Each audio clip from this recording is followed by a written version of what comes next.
Okay, here we go. The Zok Heilige Gemara. We had the following situation that we were discussing. First, the Gemara was discussing how we assess the 1/6 that represents a no. And as a basic understanding, not necessarily the way it's going to come out of the Maskana, is if there was a no of less than 1/6, there we say there's no bittul mekach, there's a mechila. The discussion that we had and that we'll have again today is that mechila implied instantaneously and there's no recourse whatsoever? Or does the buyer or seller, depending on who was wrong, I'm usually going to focus on when the seller overpaid. Because usually the buyer overpaid.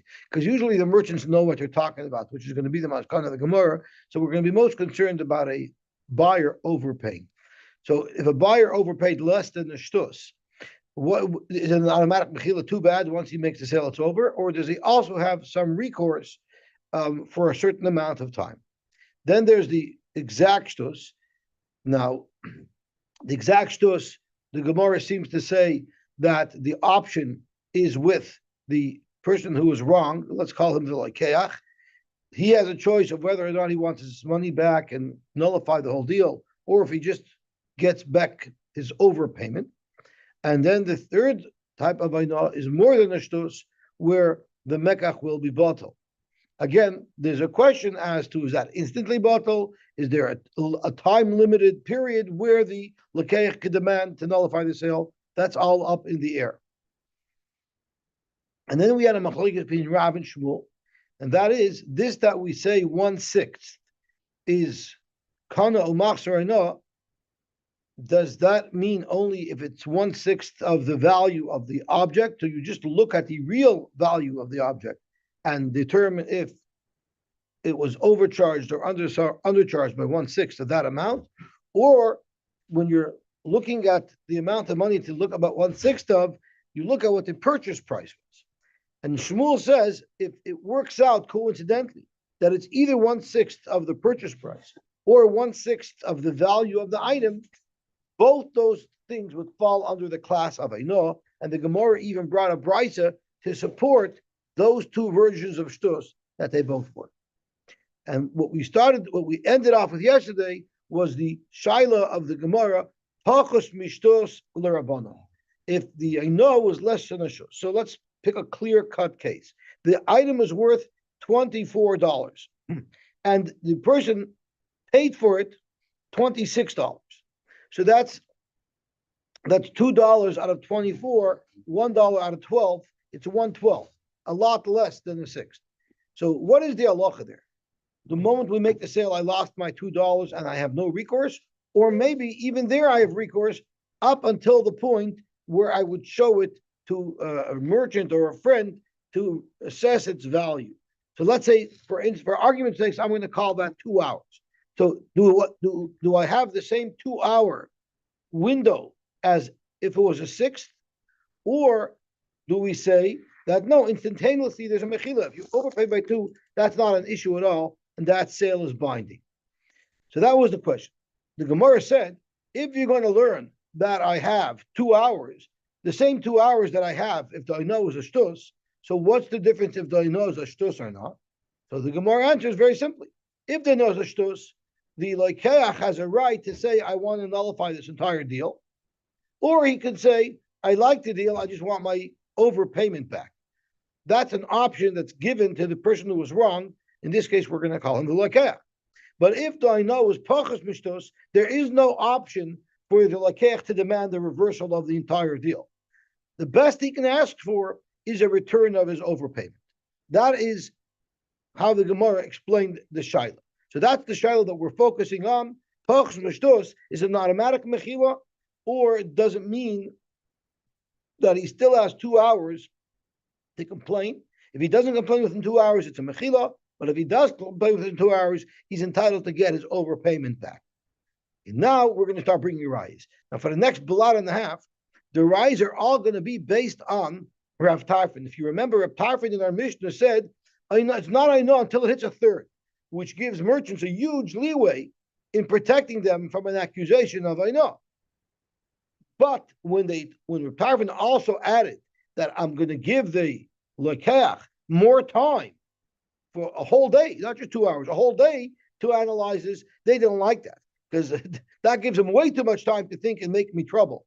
So they decided they don't like Reb Tarfon, even though Reb Tarfon expands what I know is up to a third. So the Gemara is not going to be focusing on why these merchants were happy originally with Rav Tarfon's halacha of 1/3, and why just because he extended the time frame did they say we don't like him anymore. So that's what we're going to focus on. Why was Samchu at the beginning? Why was it Chazru at the end? So Tashma, Chazru l'divrei chacham. Once Rav Tarfon's halacha was expanded the amount of time that a lakeach has to back out of a deal, they didn't like that anymore. So Zok to Gemara, Savrua, let's make some assumptions. Because as we discussed, there's so many moving parts here, we need to make certain assumptions to be able to bring a raya. So Savrua, Pachas Mishlish L'Rab Tarfon is Kepachas Mishtus L'Rabbanadam.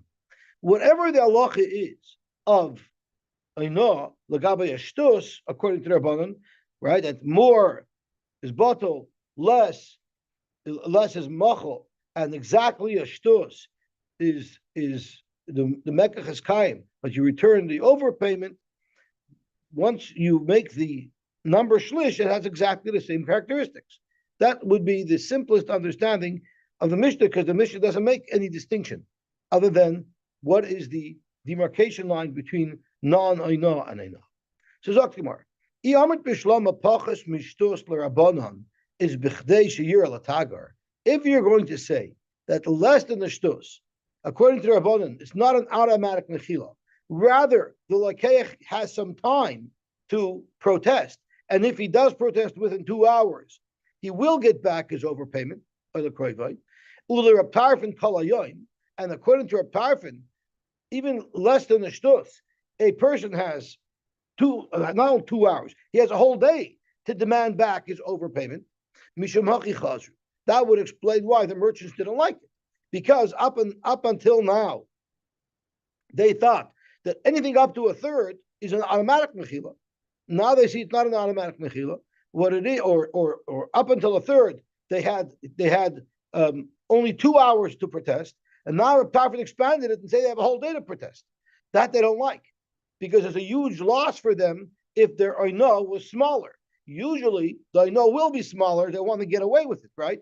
So that's the focus area. That's the important area for the merchants. If it's less than a third, according to Reb Tarfon, or less than the shtus, according to the Chavim, we don't want to give him too much time to be able to back out. So the moment Reb Tarfon says, I give you a whole day, they didn't like that. If you're going to say that pachas mishtus, according to the Rabbanon, there is no leeway, it's automatically machal, and the merchants get away with it, and that means ula Reb Tarfon nami la'alter have a mechila. So in Reb Tarfon, anything less than the third, if you rip somebody off less than the third, it's an automatic guaranteed sale, and there's no recourse whatsoever. Amai chazru. Why would they have been chazru? Reb Tarfon nicha lehu tvei. They're way better off with Reb Tarfon, because up to a third, how much could you rip a guy off without him noticing? You could rip him off up to a third, and boom, there's no issue whatsoever. There's no recourse. The Ma'adir Rabbanon Kamash Lehu I know, which leaves him the opportunity to get out of it up to a couple of hours. Reb Tarfon have a mechila. According to Reb Tarfon, you can rip him off up to a third, and there's zero recourse. Why in the world would they have a problem with Reb Tarfon, even though Reb Tarfon extended the period of time for a whole day, but that's only a third or more, but less than a third, which we're going to say is a mechila la'alter, they're way better off with Reb Tarfon. So why would they have backed up? Oh, thank you so much. So that is, so the Elamai, you have a raya that it must be that even the zone that's mechila less than the shtos or less than a third, the customer still has recourse according to Tarfon up to a whole day, and according to the Rabbanon for a couple of hours, and that's why they don't like Reb Tarfon.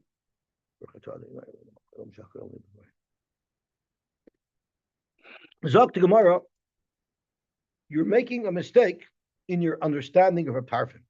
We thought, as we said until now, that Reb Tarfon's target of a third has exactly the same characteristics as the Rabbanon's target of 1/6, and less than a third will be considered mechila. Zok Gemara, that's not what Reb Tarfon ever meant. You know what Reb Tarfon meant? Mi sovris pachas mishlish l'Reb Tarfon kepachas mishtus l'Rabbanan dami. That's not true. Less than the shlish, according to Reb Tarfon, does not fall into the category of automatic mechila.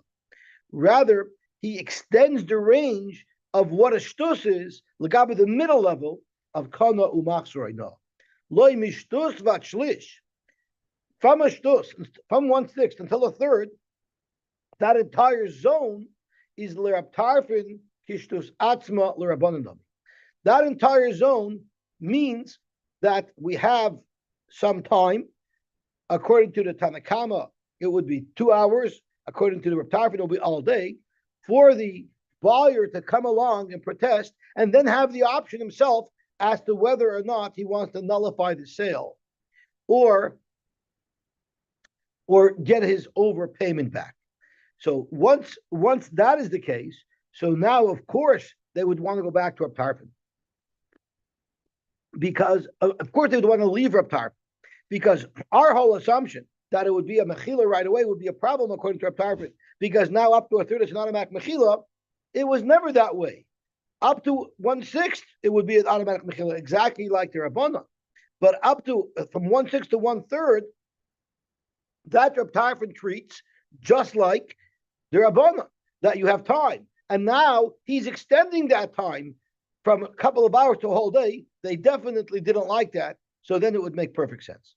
So now we've just changed our understanding of Reb Tarfon to say that when he said up to a shlish, he meant from 1/6 until 1 shlish is one halacha, and that is if the buyer protests within a certain period of time, and according to Reb Tarfon, it's a whole day, he has the option, the buyer has the option as to whether or not he wants to nullify the sale or whether he just wants his overpayment back. Frek the Gemara, if that's what Reb Tarfon said, then Nihachi b'mai samchu meikara. Why were they happy before they knew that Reb Tarfon extended? Let's look at the impact of Reb Tarfon before they knew that Reb Tarfon extended the time period. He said that from 1/6 until 1/3 at the lachabayno. So it's kana umachzer no. Why is that such a big deal? Why is that such a big deal? If you think about it, what would the Rabbanan hold in this exact case? The Rabbanan, by Shtus Atzma, the Rabbanan and Reb Tarfon both agree it has exactly the same halach. Now, when it's more than a Shtus, with the Chachamim hold, it's automatically a bittul mekach. But of course, that's what if both of them want, it won't be a bittul mekach. It's an automatic bittul mekach if anybody of them want. And according to Reb Tarfon, it's only going to be a bittul mekach if the lekeach wants. Why is that such a big deal? If anything, they'd rather them also have the equal option to be mevatel the mecher. So if that's the case, what was so good about Reb Tarfon's halach at the beginning? So he extends the range of a shtus from a shtus to a third. It doesn't do much. It doesn't do much at all. Elamai, where would it have accomplished a lot? Tivshoit the bittul metrach l'Rabbanan la'olam chayzer. Now let's look. Until now, we were clearing a different shaila. We were clearing the mechila part of it's less than the shtus. Is that an automatic mechila, or does the lekeach still have time to play? Now let's look at the range above 1/6, where we say it's a bittul mekach. Does that mean it's an automatic bittul mekach with no protest, or does it mean? Or I'm sorry. Does that mean it's a bittul mekach la'olam chayzer, meaning the lekeach has unlimited time to back out of this deal, or maybe he has a limited time to back out of this deal? We're going to bring a raya. It must be that there's an unlimited time to back out of this deal. Now there's a huge difference between Reb Tarfon and the Rabbanan. The kivun to amalu Reb Tarfon havayna, since Reb Tarfon said that from 1/6 to 1/3 is just like exactly 1/6, so it limits the amount of time that a lekeach has to protest to 2 hours. But ki amalu kol hayoim, once he said it's a whole day, chazru. Why? Because Reb Tarfon said kol hayoim, right? What is it according to the Rabbanan? According to the Rabbanan, it's forever because it's above 1/6. the difference Rashi says between 1 day and unlimited is very little. Because but if a guy hasn't figured it out by the end of the day that he was ripped off, he's not going to figure it out in a week either.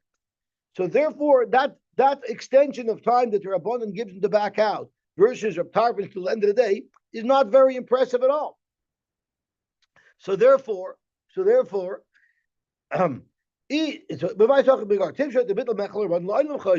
Kivan the Amalu Reb Tarfon Havayna Samchu, now they're going to be happy because it's only a couple of hours. Maybe figure it out. And then Kiyamalu Kalayoim Chazru, they backed out. Have the time to go back. So Rashi says that's not how it works. So if someone buys something within a day, for sure he's going to figure it out. There's a difference between figuring out and going and claiming it. So the Gemara is making the assumption that wouldn't make a difference. But let's see Rashi. Ki amalu kalayyim chazru chada. One reason is because the bein la'olam chayzer ubein shos kalayyim hana portahu l'du. It's not. It doesn't mean much. The shos harbe yesh limala kalayyim. There's a lot of time if you have the whole day to be able to find out. Adding an unlimited time doesn't change much. If anything, the guy's not going to do it because he has time. But I know, yes, or just the second thing is, I know more than this is not common because merchants can't charge so much, they'll get caught, right? So they're not going to do something so overt, they're going to be more subtle. So therefore, we don't even need to be worried about that. But the but you know what the merchants are losing? If it's exactly a shtus, which the Rabbanon considered mechila, and the Pavrin considers, if it's a shtus exactly, the Rabbanon consider it Ainah, and the Pavrin considers it mechila. The Kamavzid lo b'shtus atzma, the Rabbanon is going to be b'chtei sheyireh, u'l'didei kol hayoyim, but according to Reb Tarfon, he's going to have all day. So they don't want that. Zok the Gemara, the Sol Kedaita, the Bittul Medach Rabbanon is b'chtei sheyireh l'tager or l'kroivai. If you're going to hold that even if it's Ainah of Yosy mishtus, there's also a limited time for the Loikeach to make a protest. If that was the case, b'mai samku, exactly what was the advantage of Reb Tarfon? So Rashi, the Salkadadach Bittul Mekach Rabbanan is just like I know of B'chtei Sheyireh, and the buyer does not have an unlimited time to be able to get out of it. The ein bein Ainah leBittul Mekach, and the only difference between Ainah and Bittul Mekach is the Ainah Yodei al Hel Yoina, is that by Ainah it's up to the Lakeach what he wants to do. If it's exactly 1/6, he can decide if he wants Bittul Mekach or if he wants his money back. But by Bittul Mekach, if it's more than a 6, Shneim Chayznik can both back out. So Kimash Reb Tarfon leBittul Mekach, I know if Reb Tarfon made Bittul Mekach into no, ain't it doesn't help them. Because let me ask you a question: if you were the merchant, what position would you rather be in? Where only the Lakeach gets to determine if he wants to back out or wants overpayment?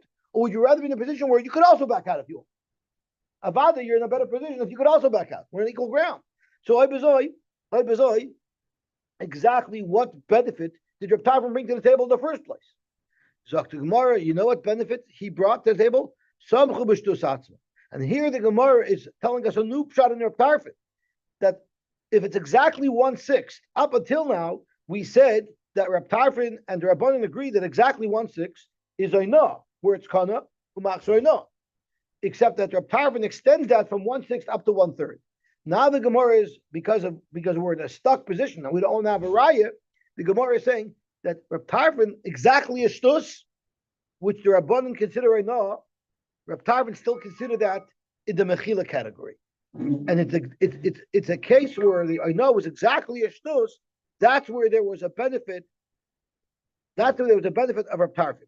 The Reb Tarfon mechila ule Rabbanon. No, could you shut it off? It's very annoying. The Reb Tarfon mechila ule Rabbanon. No. So now we're saying a big doichi because the whole advantage of Reb Tarfon is if they know it's exactly 1 shtus. It's exactly 1 shtus.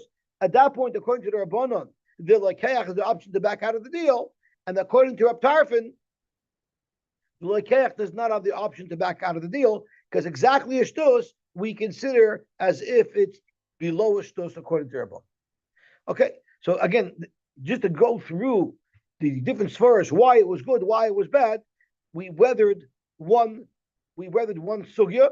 That was the sugya of if it's less than a shtus, do we say it's an automatic mechila, or do we say the loikeach still has time to back out, and if he protests within 2 hours, he'll still get his overpayment back. That Shiloh was not, we were not unable to bring a right to the place of the Shiloh because we tried with manipulating the advantage of a tarfin versus the disadvantage of a tarfin, but it didn't make a difference how you learned. Either way, there was an understanding of why originally the merchants like Reb Tarfon and why at the end they didn't like Reb Tarfon. Now we're going to focus on the next shiloh that we were just introduced to, and again the Gemara is going to analyze it through the lens of Reb Tarfon before he announced the extension of a whole day to after. Ibailu, bittul mekach l'rabban. What if we're in a case where we're above the demarcation point of Einah, which means it's bittul mekach. Bittul mekach means either one could be mevatel the sale. Is it la'olam chayzer? Do we say that the lekeach, and I'm using the lekeach just as an example, it could be the other way around, that the lekeach has unlimited time, he can always be chayzer forever and ever? Or dilma, there's a limit, there's a time limit, and that is dilma b'chdei sheyir l'tager or l'kroy. Maybe, yes, there is a bittul mecher, there could be a bittul mecher, but that's only if the lekeach comes back and wants that within a couple of hours. If you're going to tell me that even in a case where the Einah is greater than the shtus, there's still a time limit to when the lekeach can be mevatel that sale. If that's the case, my ika ben shtus l'yesher shtus. There's not much of a difference between shtus and yesher shtus because by shtus as well, there's a time limit. Zoktamar, there's a difference. Ika the l'shtus mishen isana chayzer. By a shtus, if it's exactly a shtus, it's completely in the lekeach's hands to decide, do I want to throw away the whole deal, or will I just ask for a return, a refund of my overpayment? But if the Einah is yesher than a shtus, then the lekeach comes along to the, I don't like that you ripped me off. The lekeach doesn't have the option because the lekeach doesn't have the option. I just want my overpayment back. The Michael said, forget it. If you don't like the deal, give me back my money. I'll sell it to somebody else. So can we bring a ride to this shiloh? Tashma, back to the same grind of Reb Shimon. After Reb Shimon announced that he gives someone a whole day, suddenly people didn't like Reb Shimon anymore, and they were happy with Einah being a sixth rather than a third. Zog to Gemara. If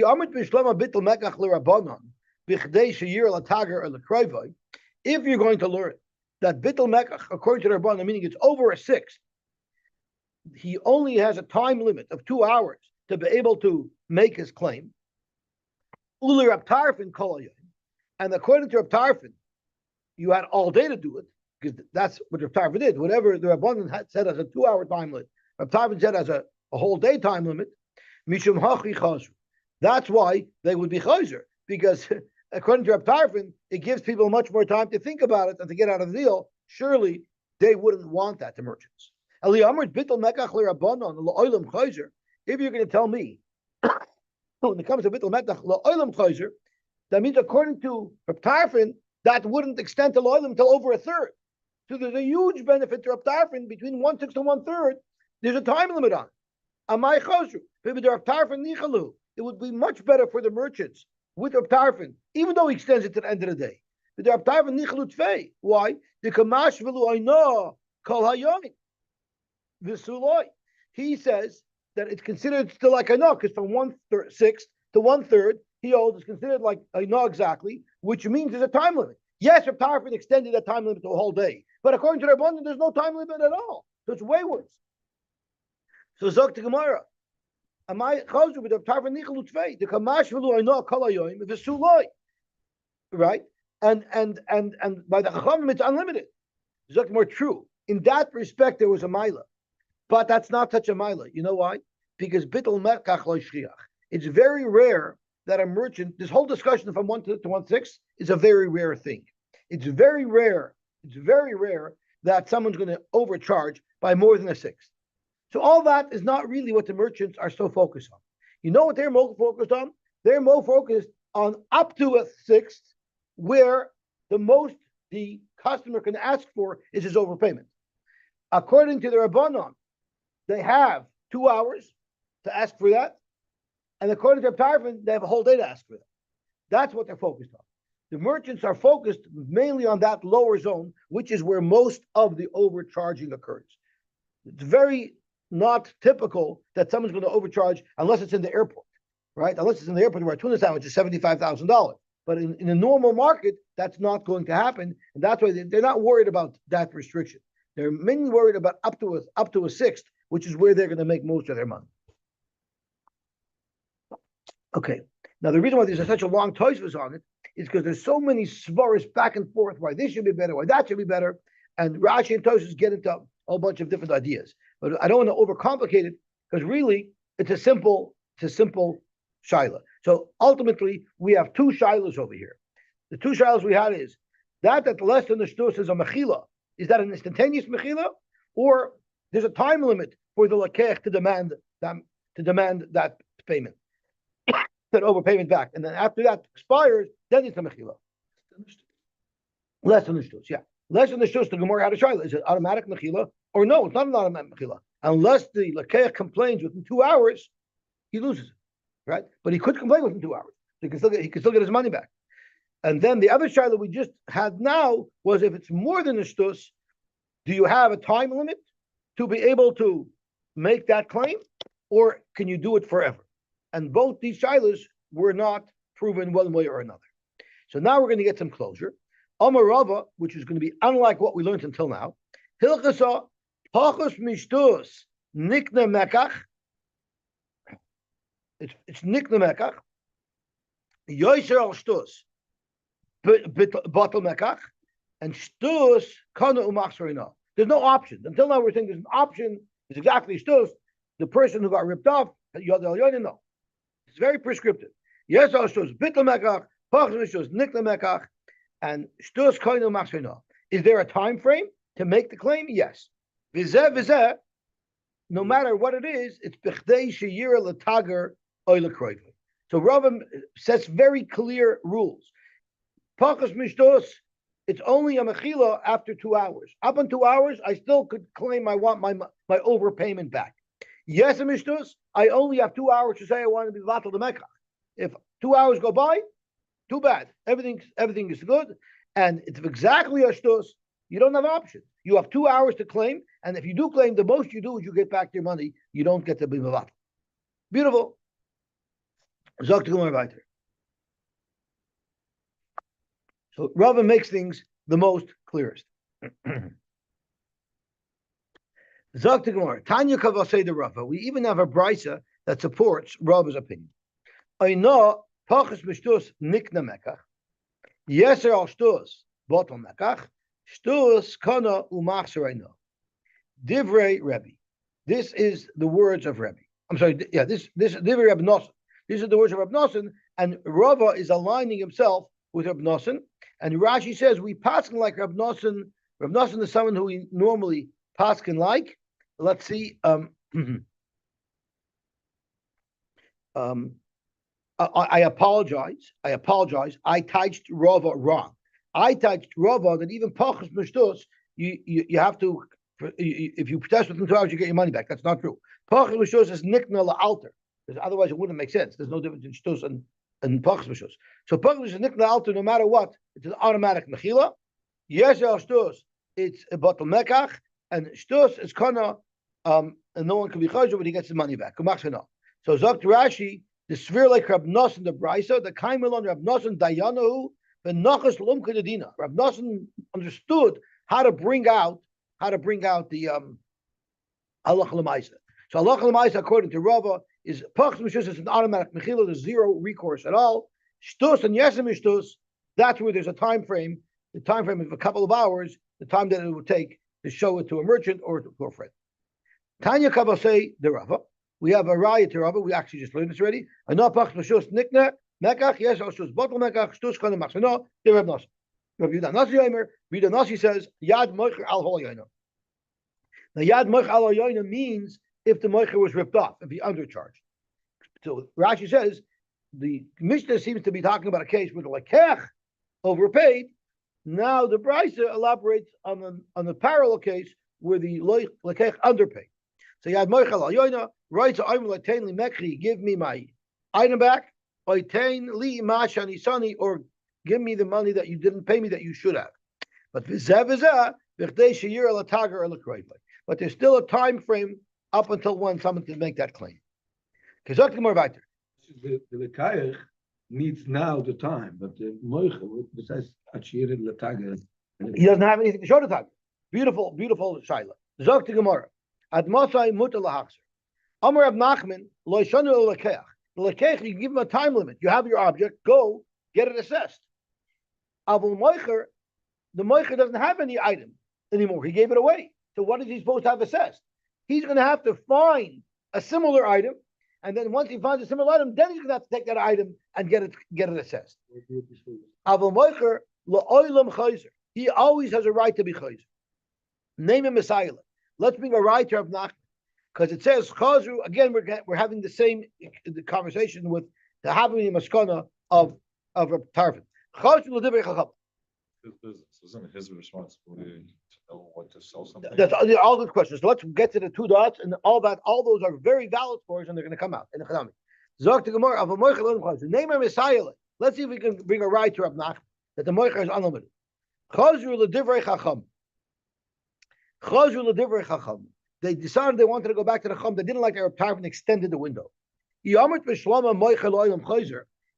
you're going to say that the moicher's rights to be chayzer are not impacted at all by Arab Tarf and the chachamim, because Arab Tarf's extension didn't help them. It only helped the lekuchos. If you're going to say that the moicher also had a limited window to be able to be chayzer, and now the moicher had his window extended to the tarfin, so my nafkalumina keheki the avdi l'rabban to tkanta l'kayach hachanami avdi l'rabban to tkanta l'moicher. We're benefiting as well if we were ripped off. So why would we care that the window was extended? Yes, it helps the l'kayach, but it helps me in the eventuality that I was the one who was ripped off. Elamai, it must be that Nachman's right that anyway I have unlimited time, and I'm only concerned about the l'kayach having unlimited time. Zok Gemara. Tagri lud lo shchich the toe. Even if they benefited from it, but they don't care. Because like you said, they know the value of their product. They're not going to make a mistake. So they're not concerned about extending their periods of time. They know what they're doing. They want to keep the time frame to a minimum where the lakeach come back out. Okay, Zok to Gemara weiter. Ush pezinchle the Rami Bar Chama Zovin Chamra. He bought, I assume it's Chamra wine or Chamra donkey. I never know what it means. What does the article say? And he made a mistake, meaning he felt bad that he sold it for too cheap. So Rami Bar Chama saw that he was very sad. Neighbor, why are you looking so down in the dumps? You know why?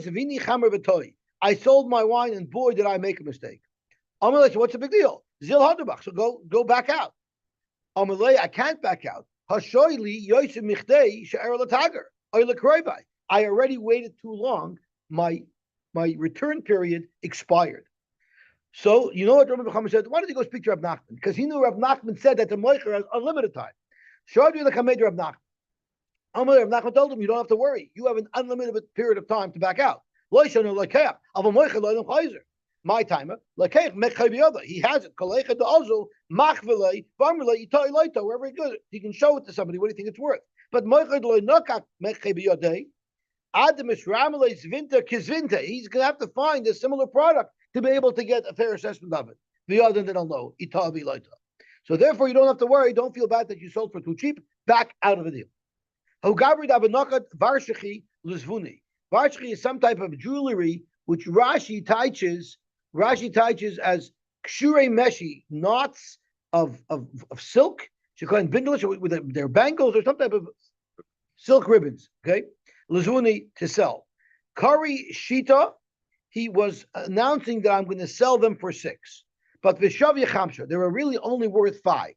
So he was asking an inflated price of Yoser Mechteino, right? So listen to this. V'yaviyovele Chamshu Palga Havashakel. Anyone buying it knew that if he's asking for 6, he's obviously going to accept 5.5. What's the difference between 5.5 and 6? Very simple. 5.5 is Pachas Mechteino, and the Mekach won't be Chayzer. 6 is Yeser Mechteino, and the Mekach is Chayzer. So the buyer was a smart guy. Also, Gava V'Amar. Sure, I want it for the lowest price. But if I give him 5.5, I have no way out. Have a mechila. And then that's a sale. Sealed at 5.5. I'll pay more. Etin leishita, I'll give him what he asks for, and then I'll get all my money back. Ba'atvei ladina, and then I'll take him the entire that it was a no. He's a smart cookie, right? Sometimes you pay more, you get it for less. So this went to the entire. Also, like Rava, and the Amalai, he said, sorry, you paid him 6. It's a seal deal at 6. Jason no. That's more Lashanu Elabelakech when a Tagar. Only a Tagar who's in the business of selling a certain product, he has all the rules of Aina. When someone is selling his own personal item, there's no din Aina. Why not? Zok Rashi, very, very good. Mi balabais, tachshitin, chlitash mishaloi. Nebuch, ran out of money and he has to sell, but these are his own things. They're beloved to him, they're personal, they're sentimental. Chavivin Allah. He's not going to sell these things unless he gets a really good buck for them. It's as if the merchant specified in the contract of the sale, I know you're overpaying, but that's what it is. I'm charging you more. If you're not willing to pay more, then it's fair value. Go to a different store. So therefore, if you're selling your personal items, you're not subject to the rules of I know. Kipi are also some type of rings, right? Nizamim rings. So I guess they're jewelry, right? Earrings. Okay. Kari Shitten, he announced I'm selling them for 60. Vishavi Chamshin only worth 50. But V'yavele Chamshin v'chamisha, if someone would pay him 55, have a shock. Again, also Gavar. I'll never get my money back. Etan lo Shitten, I'll give him 60. V'at Piladin, and I'll get my money back. Also the Kamed Rab Chisda, Amr Le, he told them, Lo Shanu B'kech Min Tagar. The same as far as before, and Rabdimi liked it. Amalei Rabdimi, Yosher, you're right. The Rebbe is right. The Chist is right. The Chaynamar Rabbi Lozer, Yosher, Rabbi Lozer is also right. I'm sorry. Yes. Okay. Fake the more of non-tanan. I will the Mishnah. Kashem Shaynol Lahedjit, Kachaynol Tagar. Didn't we learn that they're the same? Mahedjit, La Balabais. So you see from the Mishnah that there is enough for Balabais. Amar Chista, no. Bitzadraisa. What's a tzadraisa, Rashi? Big they can, so yes, it's a balabais, but it's the type of item that people sell from their basement as a business. So that's weiter. That balabais is also, that hedget is also really in business. He's not selling his own stuff. Avomani tashmisi, but his own personal effects, the yakiriale that are very precious to him, they're loy masbinhu ilav b'demei yiseri. There it's understood if he's going to sell it, he's going to ask for a huge, huge premium. Okay, Gavalti. Technically, we could stop here, but we have 8 minutes. I want to start. We'll start from here tomorrow anyway. So now let's stop here, because it gets into a whole new sugya. I think what we learned today was enough to digest for one day. So we'll stop here and we'll be mamshech tomorrow. Have a very successful day today. Thank you. Thank you very much. Make us proud, which I'm sure you will.